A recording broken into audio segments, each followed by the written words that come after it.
Homework number 3. First, I would like you to read number x and then read 6 integers s1, e1, s2, e2, s3, e3. X also is going to be an integer. So they represent 3 interval. What is an interval? Let's say that let's write numbers here from 0, 1 to 3, blah blah blah. So an interval here, like 1 to 10, is an interval that starts at 1 and ends at 10. Here is an interval starting at 5 and ending at 6. In an interval starting at 4, ending at 40.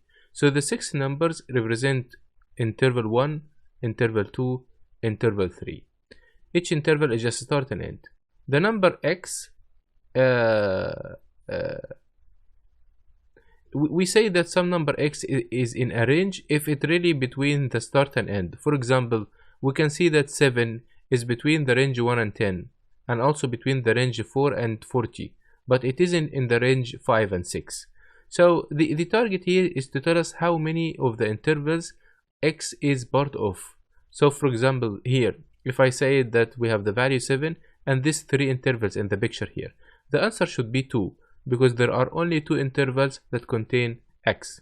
On the other side, if I give you this 3 interval, 5 to 15 and 6 to 100 and 3 30, the answer is 3 because it exists in all of them. In the third case here, the answer is 0 because the value 10 doesn't exist in any of these intervals. The second problem is you will read 4 integers representing 2 intervals and print their intersection. If they don't intersect, print -1. For example, if I tell you the interval 1 is 1 to 6 and 3 to 8 is the second one, the intersection is 3 to 6 only. Try to draw it. Here is some numbering.